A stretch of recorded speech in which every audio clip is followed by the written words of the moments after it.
called, and the chief Jesu, and this very important and well-dressed Jalovic, who was the Minister of the Interior or Inferior. All the rest I did not know. Dr. Brodsky and Dr. Branham were there, though not now white-coated. Instead, they were dressed as doctors would dress, who were big enough to want to dress in the height of fashion. Dr. Branham just stood, but Dr. Brodsky stood and cavorted in a learned manner to all the ladies assembled.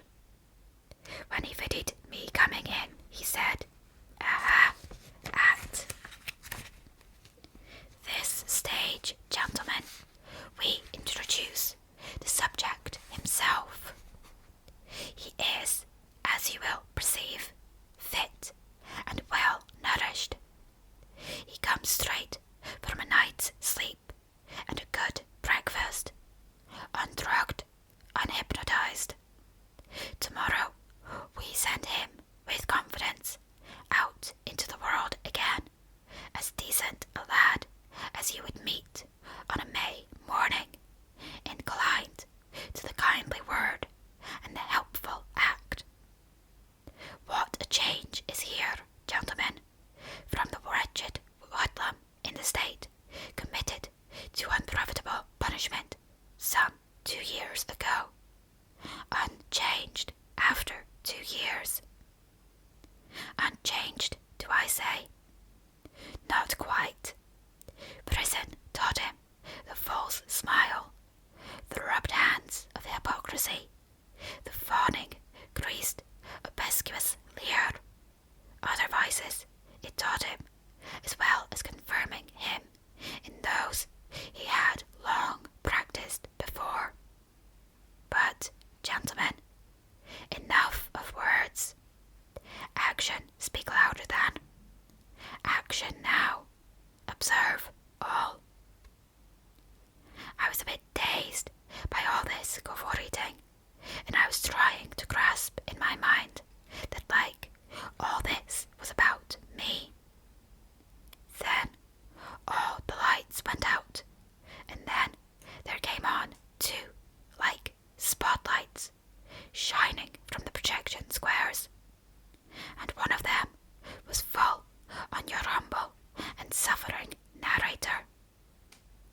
And into the other spotlight there walked a bushy, big Jalovic I had never viddied before.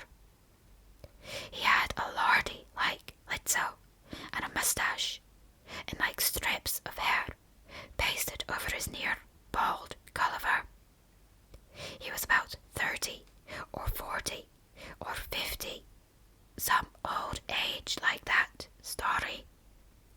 He ittied up to me, and the spotlight ittied with him, and soon the 2 spotlights had made one big pool. He said to me, very sneery, "Hello, heap of dirt. Pooh, you don't wash much, judging from the horrible smell." Then, as if he was dancing, he stamped on my noggahs, left, right, then gave me a fingernail flick on the nose that hurt like basumi, and brought the old tears to my glasses. Then he twisted at my left uka like it was a radio dial.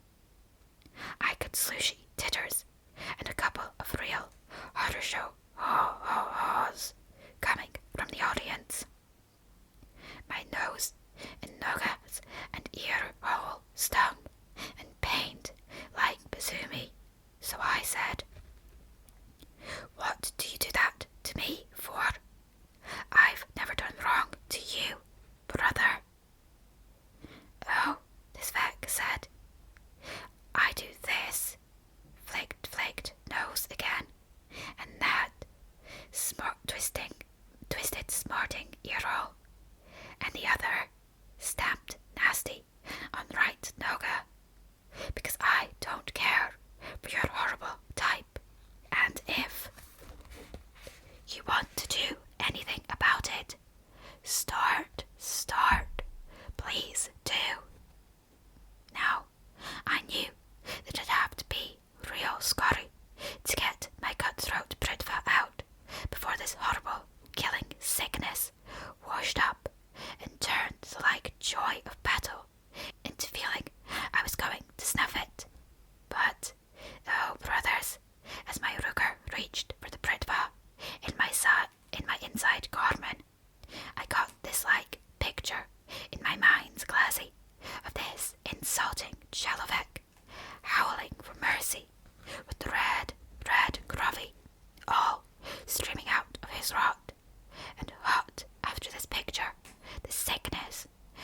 dryness and pains were rushing to overtake, and I pitied that I'd have to change the way I felt about this rotten Vic.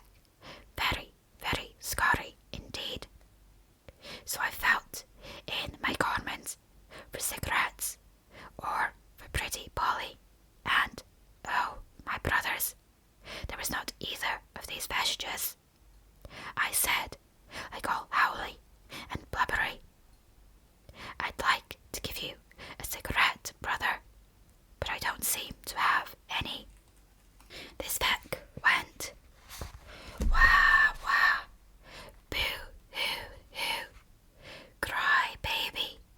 Then he flicked with his bolshy, horny nail at my nose again, and I could slooshy very loud smacks of like mirth coming from the dark audience.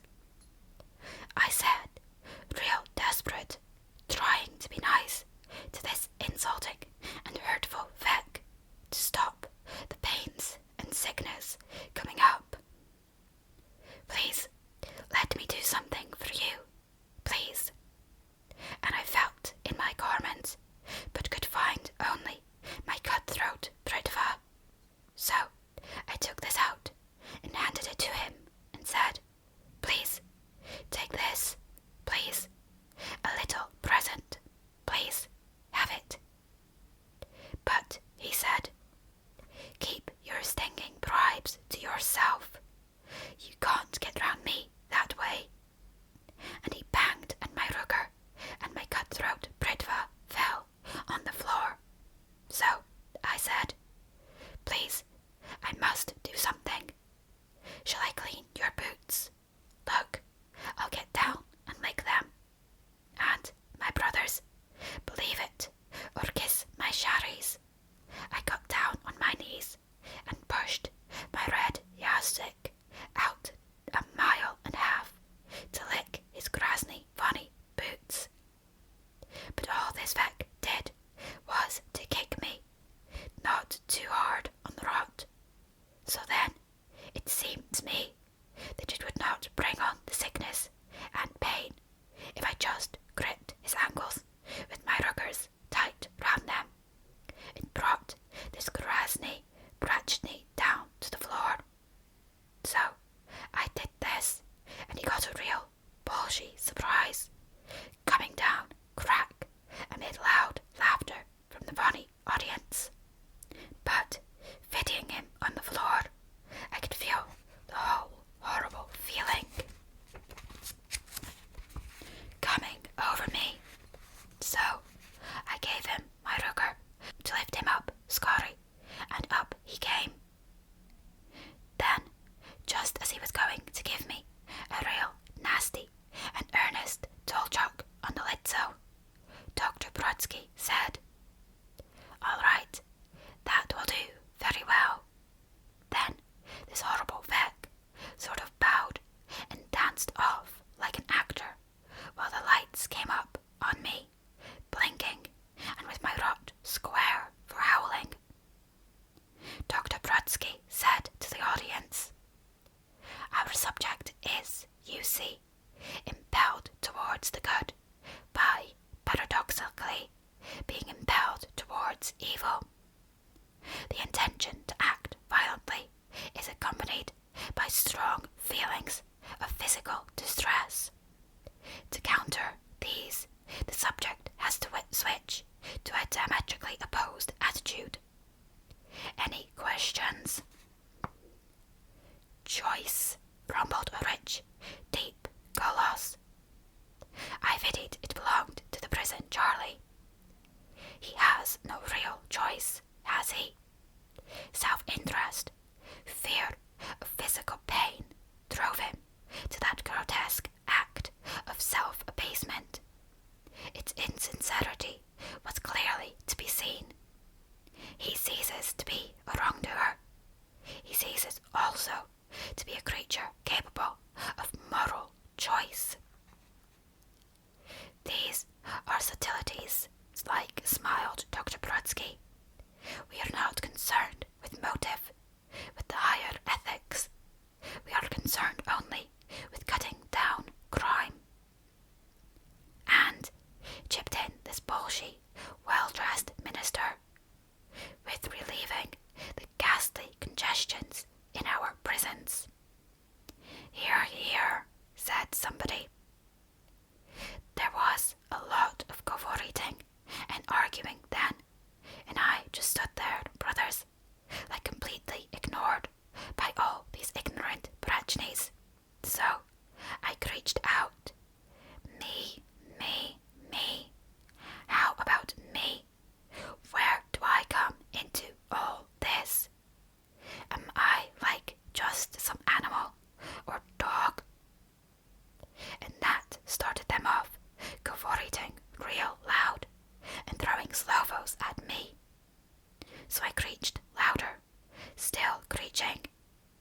two.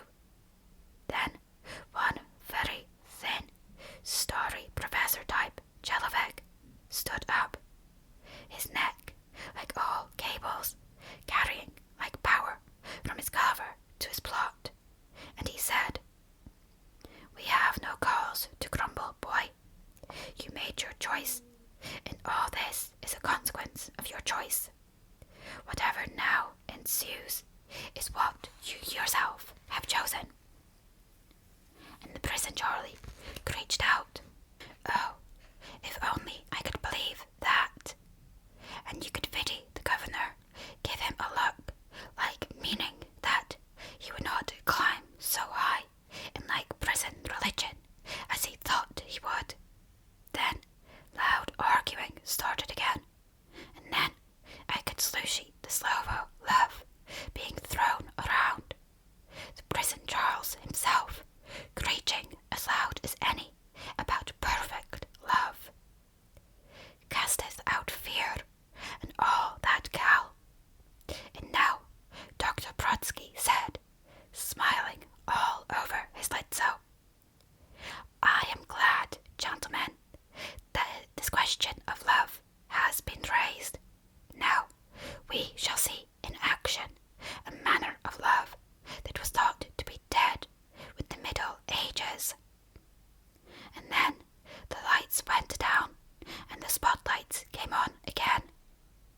One on your poor and suffering friend and narrator, and into the other there like rolled or sidled the most lovely young Dvochka you could ever hope in all your cheesney, oh my brothers, to pity. That is to say, she had real horror show crudies, all of which you could like pity, she having on bladdies, which came down, down, down, off her blood shows, and her nogas were like bog in his heaven, and she walked like to make you groan in your kishkas, and yet her litso was a sweet, smiling, young, like innocent litso. She came up towards me with the light, like it was the like light of heavenly grace, and all that cal coming with her. And the first thing that flashed into my Gulliver was that I would like to have her right down there on the floor with the old in-out, real savage. But scurry as a shot came the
right.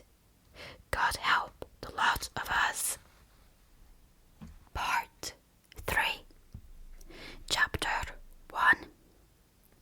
What's it going to be then, eh? That, my brothers, was me asking myself the next morning, standing outside this white building that was like tacked on to the old Stasia, in my platies of the night of 2 years back, in the grey light of dawn, with a malinky bit of a bag with my few personal vestiges in, and a bit of cutter kindly donated by the bonny authorities to start me off in my new life. The rest of the day before had been very tiring, what with interviews to go on tape for the telly news and photographs being took flash, flash, flash, and more like demonstrations of me folding up in the face of ultra-violence and all that embarrassing gal. And then I had fallen into the bed, and then, as it looked to me, been waked up to be told to get off out, to itty off home. They did not want to viddy your humble narrator, never, not no more, oh, my brothers. So, there I was, very, very early in the morning, and with just this bit of pretty Polly in my left Carmen, jingle-jangling it, and wondering, what's it going to be then, eh? Some breakfast, some mesto, I thought, me not having eaten at all that morning. Every feck being so anxious to toljog me off out to freedom. A chasha of chai only I had beated. This Stasia was in a very gloomy part of town, but there were malinky workers' gaffs all around, and I soon found one of those, my brothers. It was very galley and funny, with one bulb in the ceiling, with fly dirt obscuring its bit of light. And there were early rabbiters slurping away at chai, and horrible-looking sausages, and slices of gleb, which they wolfed.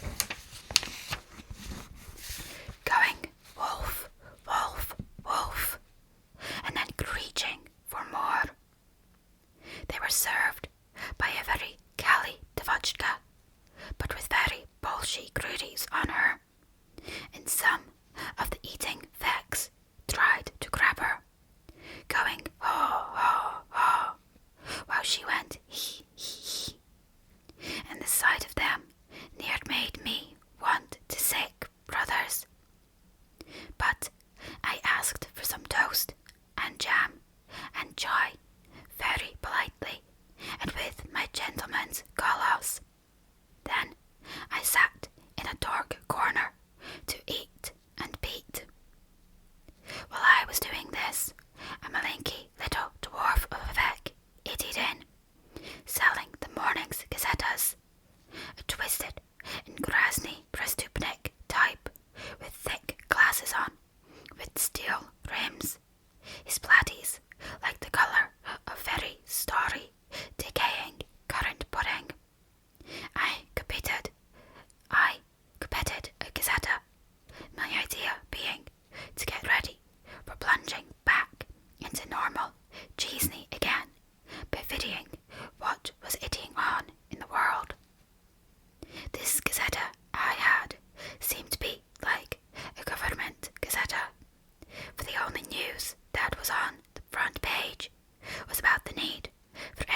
what with increased exports and a real horror show foreign policy and improved social services and all that gal.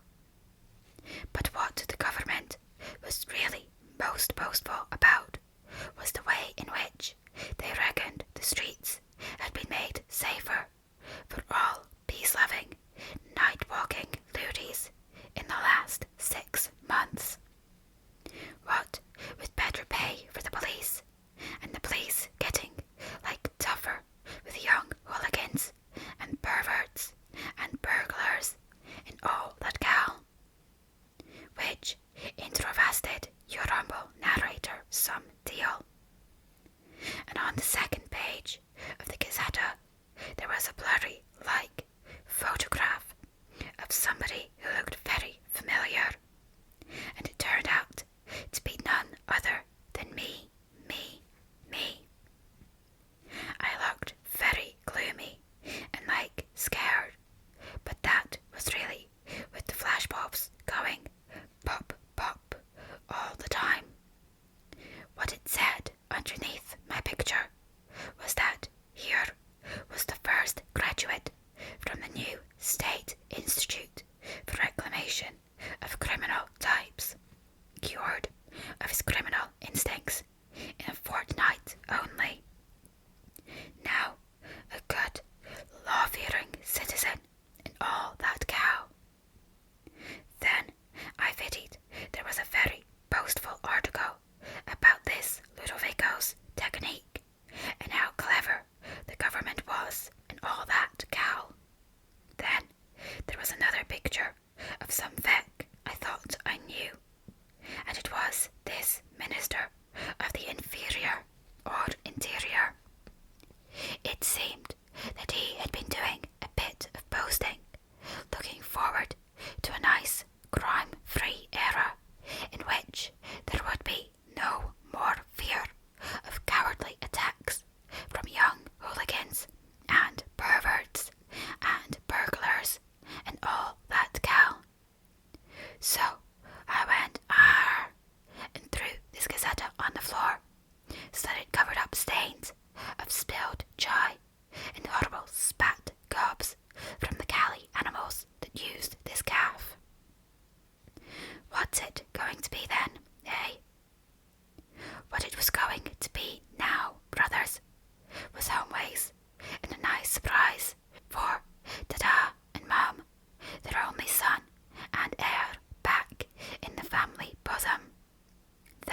But I very firmly fitted the klooch in the lock and turned, then opened up, then went in, and there I met 3 pairs of surprised and almost frightened glazies looking at me, and it was P and M having their breakfast.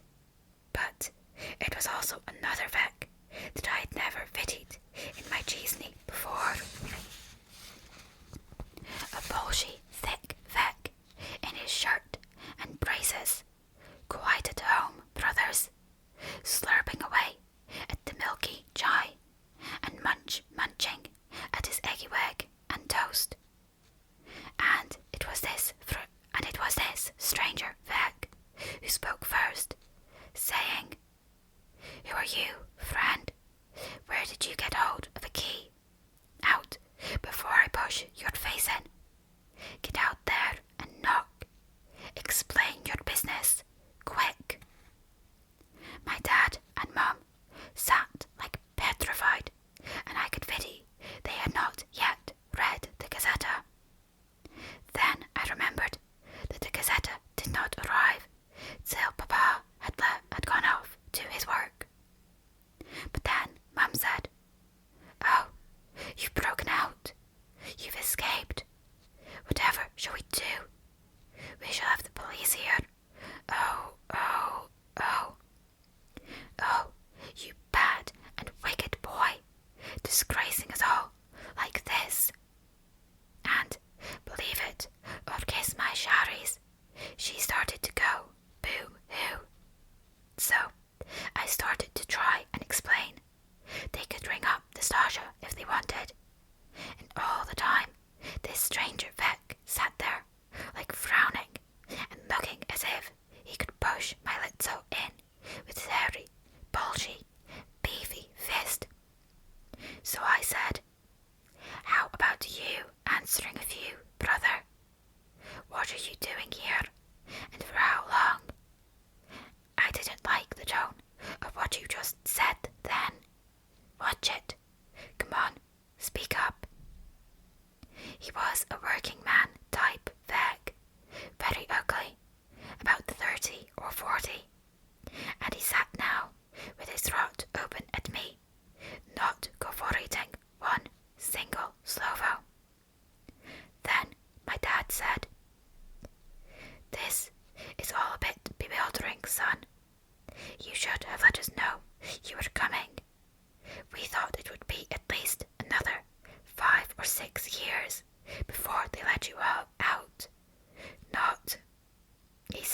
Also like a team, sitting smug, with folded ruggers and silver-like shield in front. And then I fitted what else was missing. My stereo and my disc cupboard were no longer there, nor was my locked treasure chest that contained bottles and drugs and 2 shining clean syringes. There's been some filthy, funny work going on here, I creaked. What have you done with my own personal vestiges, you horrible bastard? This was to this Joe, but it was my dad that answered, saying, "That was all took away, son, by the police. This new regulation, see, about compensation with victims." I found it very hard not to be very ill, but my Gulliver was aching, shocking, and my rot was so dry that I had to take a scurry swig from the milk bottle on the table, so that this Joe said, "Filthy, piggish manners." I said, "But she died. That one died." "It was the cats, son," said my dad, like sorrowful, "that were left with nobody to look after them till the will was read. So they had to have somebody in to feed them. So the police soldier things, clothes and all, to help with the looking after of them. That's the law, son. But you were never much of a one for following the law." I had to sit down then, and this Joe said, "Ask permission before you sit, you mannerless young swine." So I cracked back scurry with a "Shut your dirty big fat hole, you," feeling sick. Then I tried to be all reasonable and smiling for my health's sake, like, so I said, "Well, that's my room, there's no denying that. This is my home also. What suggestion have you, my B&M, to make?" But they just looked very glum, my mum shaking a bit, her lidso all lines and wet with like tears. And then my dad said, "All this needs thinking about, son. We can't very well just kick Joe out. Not just like that, can we? I mean, Joe's here doing a job. A contract it is, 2 years, and we made like an arrangement, didn't we, Joe? I mean, son, thinking you were going to stay in prison a long time, in that room going begging." He was a bit ashamed. You could pity that from his lidso. So I just smiled and like nodded, saying, "I pity all. You got used to a bit of peace, and you got used to a bit of extra pretty Polly. That's the way it goes. And your son has just been nothing but a terrible nuisance." And then, my brothers, believe me or kiss my shouties, I started to like cry, feeling very like sorry for myself. So my dad said, "Well, you see, son, Joe's paid next month's rent already. I mean, whatever we do in the future, we can't say to Joe to get out, can we, Joe?" This, Joe said, "It's you two I've got to think